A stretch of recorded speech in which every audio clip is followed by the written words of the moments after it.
نحمدہ ونصلی ونسلم علی رسولہ الکریم اما بعد فاعوذ باللہ من الشیطان الرجیم بسم اللہ الرحمن الرحیم۔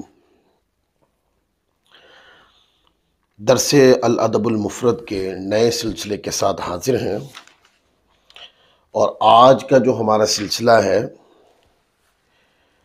یہ حدیث نمبر 489 یعنی 89 سے شروع ہو رہا ہے، اور پہلی حدیث ہے حضرت ابو الضحیٰ سے روایت ہے۔ فرماتے ہیں کہ حضرت مسروق حضرت شتیر بن شکل مسجد میں اکٹھے ہوئے تو ان کے پاس مسجد میں لوگوں کے حلقے بن گئے۔ حضرت مسروق نے کہا کہ مجھے یہ نظر آتا ہے کہ یہ لوگ ہمارے پاس ہم سے صرف بھلائی کے سننے کے لیے جمع ہوئے ہیں، سو یا تو آپ حضرت عبداللہ رضی اللہ تعالی عنہ سے حدیث بیان کریں، میں اس کی تصدیق کروں، یا میں حضرت عبداللہ رضی اللہ تعالی عنہ سے حدیث روایت کروں اور آپ میری تصدیق کریں۔ انہوں نے حضرت شتیر بن شکل نے کہا، اے ابو عائشہ رضی اللہ تعالیٰ عنہ، آپ حدیث بیان کریں۔ تو میں حضرت مسروق نے فرمایا، کیا آپ نے حضرت عبداللہ رضی اللہ تعالیٰ عنہ کو فرماتے سنا کہ دونوں آنکھیں زنا کرتی ہیں اور دونوں ہاتھ زنا کرتے ہیں اور دونوں پاؤں زنا کرتے ہیں اور شرمگاہ اس کی تصدیق یا تکذیب کرتی ہے؟ تو انہوں نے کہا ہاں۔ فرمایا میں نے ان سے یہ سنا ہے۔ کہا کیا آپ نے حضرت عبداللہ رضی اللہ تعالی عنہ کو یہ فرماتے سنا ہے کہ قرآن میں ایک آیت ہے، اس سے زیادہ حلال اور حرام اور امر و نواہی کو جمع کرنے والی کوئی آیت نہیں؟ وہ آیت یہ ہے، ان اللہ یأمر بالعدل والاحسان وایتاء ذی القربی، بے شک اللہ تعالی عدل اور احسان کرنے اور رشتہ داروں کو دینے کا حکم فرماتا ہے۔ کہا کہ ہاں، اور فرمایا کہ میں نے یعنی حضرت عبداللہ سے یہ سنا ہے۔ کہا کیا آپ نے حضرت عبداللہ رضی اللہ تعالی عنہ کو یہ فرماتے سنا ہے کہ قرآن میں اس آیت سے زیادہ وسعت والی کوئی آیت نہیں ہے کہ اللہ تعالیٰ فرماتا ہے وَمَن يَتَّقِ اللَّهَ يَجْعَلْ لَهُ مَخْرَجًا، اور جو شخص اللہ تعالیٰ سے ڈرتا ہے تو وہ اس کے لیے نکلنے کا راستہ بنا دیتا ہے۔ کہا کہ ہاں، اور فرمایا کہ میں نے بھی ان سے یہ سنا ہے۔ کہا اور کیا تم نے حضرت عبداللہ رضی اللہ تعالی عنہ کو یہ فرماتے سنا کہ قرآن میں اللہ تعالیٰ کے اس فرمان سے زیادہ امید بندھانے والی کوئی آیت نہیں؟ یا عبادی الذین اسرفوا علی انفسہم لا تقنطوا من رحمت اللہ، اے میرے بندو جو اپنے آپ پر ظلم کر چکے ہو، اللہ تعالیٰ کی رحمت سے مایوس نہ ہو۔ کہا کہ جی ہاں۔ فرمایا اور میں نے ان سے یہ سنا ہے۔ اب یہ جو پوری حدیث میں نے بیان کی ہے، یہ حضرت عبداللہ رضی اللہ تعالیٰ عنہ کے دونوں شاگرد ہیں، اور وہ آپس کے اندر ان باتوں کی ایک دوسرے کی باتوں کی تصدیق کر رہے ہیں جو باتیں صحابی رسول حضرت عبداللہ رضی اللہ تعالی عنہ سے ان دونوں نے سنی ہیں۔ اب اس سے یہ بات بھی سمجھ لیں، ایک ہی استاد سے جب آپ دو شاگرد اکٹھے ایک ہی استاد سے کوئی چیز پڑھتے ہیں تو اس علم کی پختگی کے لیے آپس میں تکرار کرنا، یا دو بندوں نے ایک ہی استاد سے سماع کیا ہے اور ایک دوسرے کو یاد کروانا کہ ہاں یہ بات بھی میں نے بھی سنی ہے، میں نے بھی استاد سے یہ بات سیکھی ہے،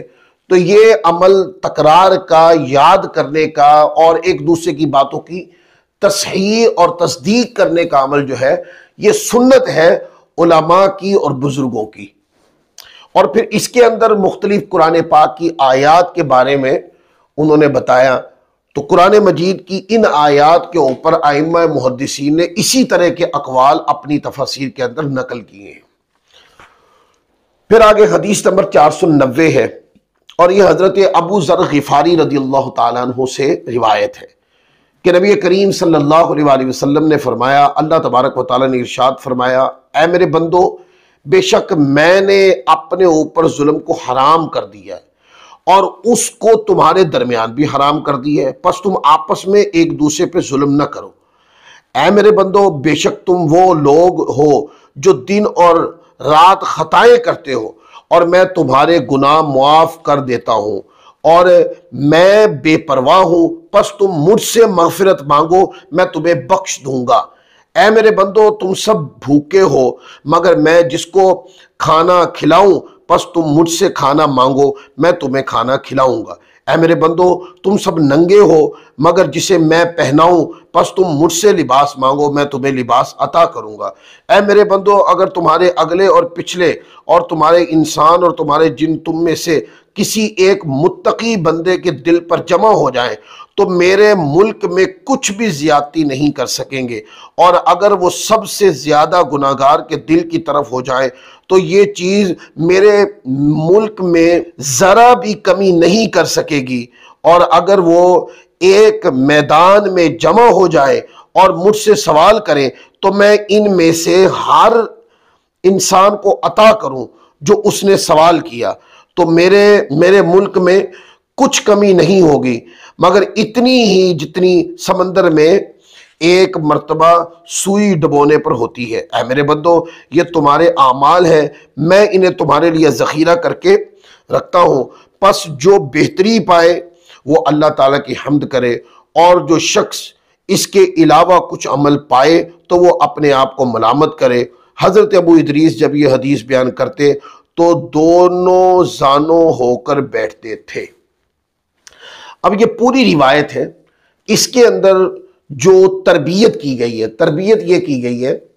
کہ بندے کو چاہیے کہ کوئی بھی چیز مانگنی ہے، طلب کرنی ہے تو اپنے رب سے مانگے،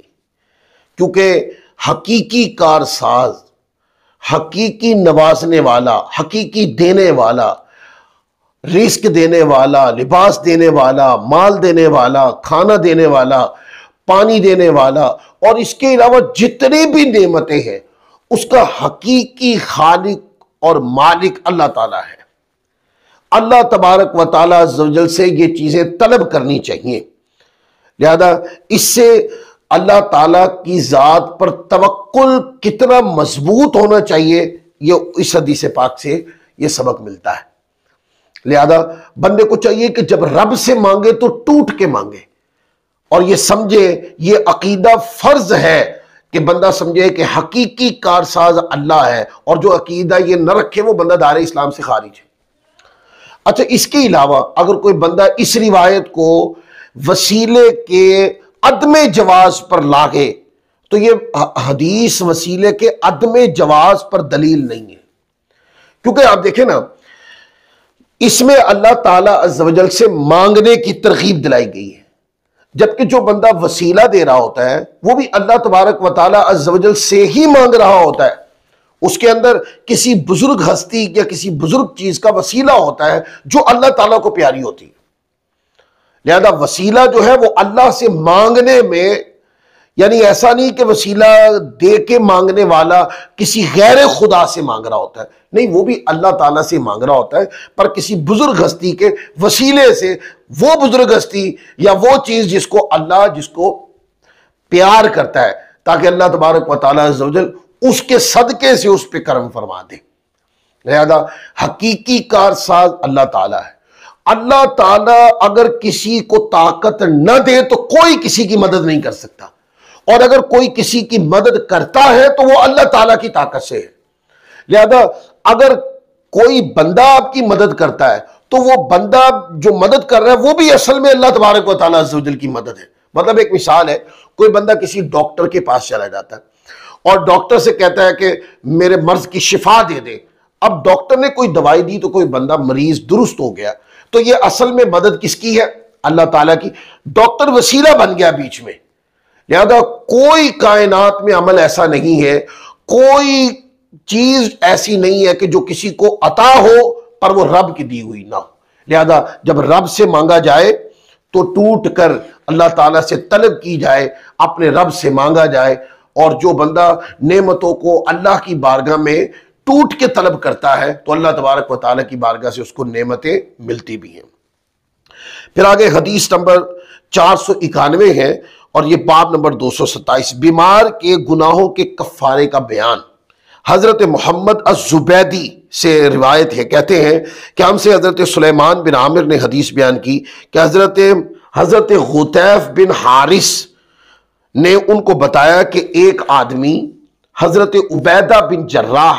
رضی اللہ تعالی عنہ کے پاس آیا اور ان کو تکلیف تھی۔ اس شخص نے کہا کہ امیر کا اجر و ثواب کہاں تک ہے؟ تو انہوں نے حضرت عبیدہ نے فرمایا کیا تم جانتے ہو کہ تم کو کن چیزوں پر اجر دیا جاتا ہے؟ تو اس آدمی نے کہا جب ہمیں وہ مصیبتیں پہنچتی ہیں جن کو ہم ناپسند کر رہے ہوتے ہیں۔ تو انہوں نے یعنی حضرت عبیدہ بن جراح رضی اللہ تعالی عنہ نے فرمایا کہ بے شک تم لوگوں کو اس پر اجر ملتا ہے جو تم اللہ کی راہ میں خرچ کرتے ہو، تم پر خرچ کیا جاتا ہے۔ پھر انہوں نے کجاوے کا سامان گننا شروع کیا حتیٰ کہ گھوڑے کی لگام تک کو شمار کیا، لیکن یہ تکلیف اور تھکاوٹ جو تمہارے جسموں میں پہنچتی ہے اس کو اللہ تعالیٰ تمہارے لیے تمہارے گناہوں کا کفارہ بنا دیتا ہے۔ اللہ کی راہ میں کوئی بندہ سفر کرے اور اس سفر کے دوران جتنی بھی تکلیف آتی ہے وہ بندے کے گناہوں کا کفارہ بنتی ہے۔ اور دوسرا یہ کہ اگر بندہ بیمار ہو جائے تو چونکہ بیماری بھی اللہ تعالیٰ کی طرف سے آتی ہے، لہذا بیماری کی تکلیف میں جب بندہ صبر کرتا ہے تو وہ جو تکلیف ہے وہ بھی بندے کے گناہوں کا یعنی اس سے صغیرہ گناہ معاف ہو جاتے ہیں۔ آگے حدیث نمبر 492 ہے، حضرت ابو سعید خدری اور حضرت ابو ہریرہ رضی اللہ تعالی عنہما سے روایت فرماتے ہیں کہ نبی کریم صلی اللہ علیہ وآلہ وسلم نے ارشاد فرمایا مسلمان کو نہیں کوئی تھکاوٹ پہنچتی اور نہ ہی بیماری اور نہ ہی کوئی رنج و غم اور نہ ہی کوئی تکلیف اور نہ ہی کوئی غم، حتیٰ کہ اس کو کوئی کانٹا بھی چبھتا ہے مگر یہ کہ اس کے بدلے میں اللہ تعالیٰ ان چیزوں کو اس کے گناہوں کا کفارہ بنا دیتا ہے۔ لہذا یہ حدیث پاک پیچھے ہم اس کی تشریح کر چکے، تو جب بھی کبھی کوئی تکلیف آئے کوئی پریشانی آئے تو اس کے اوپر صبر کرنا سیکھے، اور صبر جب بندہ کرتا ہے تو اس میں نیت خالص اللہ کی رضا کی ہونی چاہیے۔ جب بندہ کہ اللہ تعالیٰ کی رضا کی نیت کرتا ہے بندہ اور ہر آنے والی تکلیف پہ بندہ صبر کرتا ہے تو جو تکلیف ہوتی ہے وہ بندے کے گناہوں کا کفارہ بن جاتی ہے۔ لہذا بے صبری نہ کریں۔ بے صبری، شیطان جب بندے کو تکلیف آتی ہے تو شیطان بندے کو بے صبر بناتا ہے، اور بے صبری جو ہوتی ہے اس سے بندہ کئی ایسی باتیں، کئی ایسی کیفیات جسمانی میں مبتلا ہو جاتا ہے کہ جو بندے کو برائی کی طرف دھکیل دیتی۔ لہذا بے صبری سے زیادہ اچھا ہے صبر۔ تکلیف آنے پر بے صبری نہیں بلکہ صبر کرنا چاہیے، اور یہ عقیدہ رکھنا چاہیے کہ جو تکلیف آئی ہے یہ میری بہتری کے لیے ہی ہے۔ اللہ تعالیٰ نے اس تکلیف کی وجہ سے میری بڑی تکلیف کو اللہ تعالیٰ نے روک لیا ہے۔ لہذا جب بھی کوئی تکلیف آئے صبر کرے۔ اللہ تعالیٰ کی راہ میں آنے والی تکلیفیں یا بندے پر جب کوئی بیماری آتی تو بندہ اللہ کی رضا کے لیے صبر کرے تو اس کے اوپر بندے کو اجر ملتا ہے۔ یہ جو روایت ہے یہ صحیح بخاری شریف کے اندر 5641، صحیح مسلم میں 2573 پر موجود ہے۔ پھر آگے حدیث نمبر 493 دیکھیں۔ حضرت عبد الرحمن بن سعید اپنے والد سے روایت کرتے ہیں، انہوں نے فرمایا کہ میں حضرت سلمان رضی اللہ تعالی عنہ کے ساتھ تھا، انہوں نے کندہ کے مقام پر ایک مریض کی بیمار پرسی کی۔ جب وہ اس مریض کے پاس گئے تو فرمایا تجھے بشارت ہو، بے شک مومن کی بیماری کو اللہ تعالیٰ اس کے لیے اس کے گناہوں کا کفارہ بنا دیتا ہے، اور فاجر یعنی گناہگار شخص کی بیماری اس اونٹ کی طرح ہے جس کو اس کے مالکوں نے پہلے باندھ کر پھر چھوڑ دیا ہو، پس وہ اونٹ نہیں جاتا ہوتا کہ اس کو کیوں باندھا گیا ہے اور کیوں چھوڑا گیا ہے۔ اب اس میں بھی وہی بیان ہے کہ جو مومن صالح ہے، مومن آدمی ہے، اس کو کوئی بیماری بھی آتی ہے تو اللہ تبارک و تعالیٰ اس بیماری کی وجہ سے مومن بندے کے گناہوں کو معاف کر دیتا ہے۔ پھر آگے دیکھیں حدیث نمبر 494 ہے، حضرت ابو ہریرہ رضی اللہ تعالیٰ عنہ سے روایت ہے، نبی کریم صلی اللہ علیہ وآلہ وسلم نے ارشاد فرمایا، مومن مرد اور مومن عورت کے جسم میں اور اس کے اہل میں اور مال میں ہمیشہ مصیبت رہتی ہے، حتیٰ کہ وہ اللہ عز و جل سے اس حال میں ملاقات کرتا ہے کہ اس پر اس کا ایک گناہ بھی نہیں ہوتا۔ لہذا کوئی بھی تکلیف آتی ہے مومن اس کے اوپر صبر کرتا ہے، بے صبری سے بچنا ہے۔ جب کوئی تکلیف آئے تو اللہ تعالیٰ سے گلے کرنے سے بھی بچنا ہے، اور جب کوئی تکلیف آئے، کوئی بیماری آئے، رضائے ربی کے لیے صبر کرنا ہے، تو وہ جو تکلیف ہے وہ گناہوں کا کفارہ بن جاتی ہے، اس سے اللہ صغیرہ گناہ مٹا دیتا ہے۔ محمد بن عبید نے کہا، ہم سے حضرت عمر بن طلحہ نے از حضرت محمد عمر اسی مثل روایت بیان کی اور اس میں یہ اضافہ کیا اس کی اولاد میں، لہذا یہ حدیث نمبر 494 کا ہی حصہ ہے۔ پھر آگے دیکھیں حدیث نمبر 495، حضرت ابو ہریرہ رضی اللہ تعالی عنہ سے روایت ہے، فرماتے ہیں کہ ایک دیہاتی شخص آیا، نبی پاک صلی اللہ علیہ وآلہ وسلم نے اس سے فرمایا، کیا تجھے کبھی بیماری لگی ہے؟ اس نے کہا، بیماری کیا ہوتی ہے؟ آپ صلی اللہ علیہ وآلہ وسلم نے فرمایا، جلد اور گوشت کے درمیان حرارت۔ اس نے کہا نہیں۔ آپ نے فرمایا، کیا تجھے سر درد ہوا ہے؟ اس نے کہا، سر درد کیا ہے؟ آپ نے فرمایا، وہ ہوا ہے جو سر میں جاتی ہے اور رگوں کو بھڑکاتی ہے۔ اس نے کہا نہیں۔ کہتے ہیں کہ جب وہ اٹھ کر گیا تو آپ صلی اللہ علیہ وسلم نے ارشاد فرمایا، کس کو خوشی ہے کہ وہ کسی جہنمی شخص کو دیکھے، یعنی وہ اس شخص کو دیکھ لے۔ اب اس روایت کے اندر کہ جس کو بیماری آتی ہے، بیماری ایک وجہ ہے کہ جس سے گناہ معاف ہوتے ہیں، اور اگر کسی کو کوئی بیماری ہی نہیں ہے تو وہ اس فضیلت سے دور ہو جاتا ہے۔ اس حدیث پاک میں مسلمان اور مومن کے گناہوں کا کفارہ تکلیفوں دکھوں کو قرار دیا گیا، چاہے وہ دکھ اسے جسمانی طور پر پہنچے یا اولاد اور مال کے ذریعے۔ یاد رہے کہ اولاد کو دکھ پہنچنے کا انہیں علیحدہ اجر ملتا ہے اور والدین کو علیحدہ۔ سو کتنا بڑا کرم ہے مالک عز و جل کا کہ اپنے بندوں کو دکھوں مصیبتوں پر بھی اجر و ثواب عطا فرماتا ہے، اس کے درجات کو بلند فرماتا ہے، اس کے گناہ معاف فرماتا ہے۔ لہذا بندے پر لازم ہے کہ صبر و شکر کرے اور راضی اللہ تبارک و تعالیٰ کی رحمت سے ہمیشہ رہے، اور یہ اپنی عادت کو پختہ بنا لے کہ کوئی تکلیف آئے ذہن بنا لے ہر تکلیف کے اوپر صبر کرنا ہے، ہر تکلیف کے اوپر اللہ کی رضا کے لیے اپنے آپ کو صبر کے اندر اور بے صبری سے اپنے آپ کو بچانا ہے۔